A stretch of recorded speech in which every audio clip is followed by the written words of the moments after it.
I'm going to ask you a question, and I want you to be brutally, totally honest with yourself. Just really think about it. That very first moment your eyes opened up, maybe before your feet even hit the floor, what was the first thing you reached for? And if you're anything like me or most people, I think I already know the answer. Yep, it was your phone. And on that phone, a notification was probably waiting.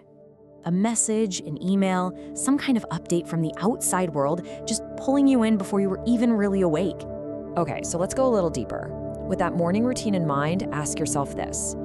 Are you really the one in the driver's seat of your own life? Because here's the thing.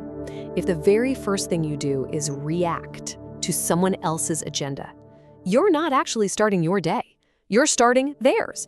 And in that one simple moment, you've handed over the keys to the most important thing you own. And now that brings us to what's really at stake here. This isn't about some new productivity hack or just being busy. It's about owning the real treasure. Forget everything you've been told. The single most valuable asset in the 21st century, it isn't money. It isn't even time. It is your focused, undivided attention. Because whatever you consistently pay attention to, that is what your life becomes. And Cal Newport, who wrote the book Deep Work, he just nails it with this quote. This ability to truly focus is becoming a genuine superpower, precisely because almost no one can do it anymore, and the world will reward the few who can. So, let's talk about the invisible enemy that's quietly destroying your focus. It's a concept called attention residue. Imagine this. You're writing a report, and you just take a second to check an email. Well, when you switch back to the report, a piece of your brain is still stuck on that email. It hasn't fully come back with you. And that is that feeling, isn't it? That feeling of being busy all day long, but getting to the end and thinking, what did I actually accomplish?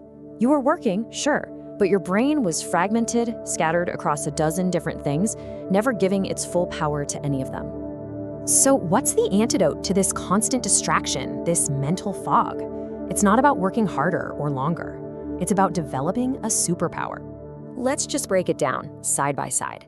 On one hand, you have shallow work. This is answering emails, going to meetings, replying to messages. It makes you feel productive, but honestly, anyone can do it, and it leaves you feeling drained. But on the other side, you have deep work.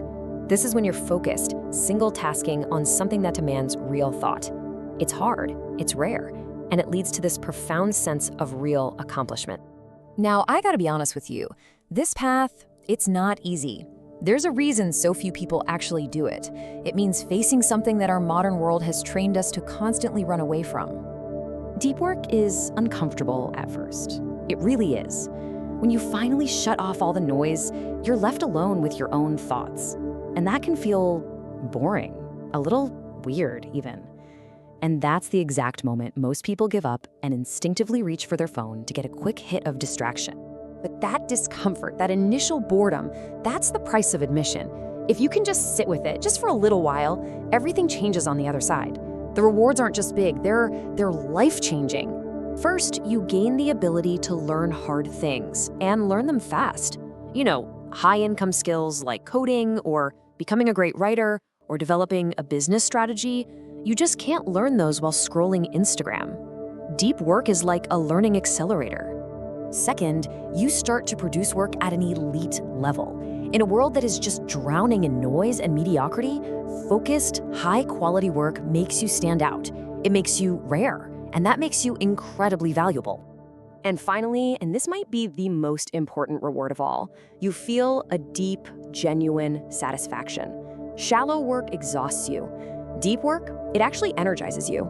It leaves you with this quiet peace at the end of the day, that feeling of knowing you built something that matters. Okay, so this all sounds great in theory, but the big question is, how do we actually start? How do you build this superpower in a world that is literally designed to destroy it? And here is the secret. This has nothing to do with motivation or willpower. Waiting to feel like it is a terrible strategy. You can't rely on it. You need a system. And here it is. 4 simple rules. Number 1, schedule it. Put it in your calendar like a doctor's appointment. Same time, same place. It's non-negotiable. 2, learn to be bored again. Seriously, when you're in line for coffee, just be. Let your mind wander. You're retraining your focus muscle. 3. Control your tools. Delete the apps that don't serve your highest goals. Be ruthless. And 4. Drain the shallows. Defend your best hours from unimportant tasks. Don't let pointless emails and meetings steal your peak creative energy. And you don't need to start with 4 hours. Just start with 30 minutes. 30 minutes of pure, uninterrupted focus. That's it. That is the first step. So in the end, after all of this, it all just boils down to a very simple, very fundamental choice that you have to make every single day. Remember this, your life isn't the sum of your good intentions or your dreams. It is the sum of what you actually pay attention to, moment by moment, day after day. So, the final question is for you. Will you be one of the few who fiercely protects their attention, treating it like the precious resource it is? Or will you just let the world keep stealing it from you, one notification, one scroll, one distraction at a time? The choice is yours.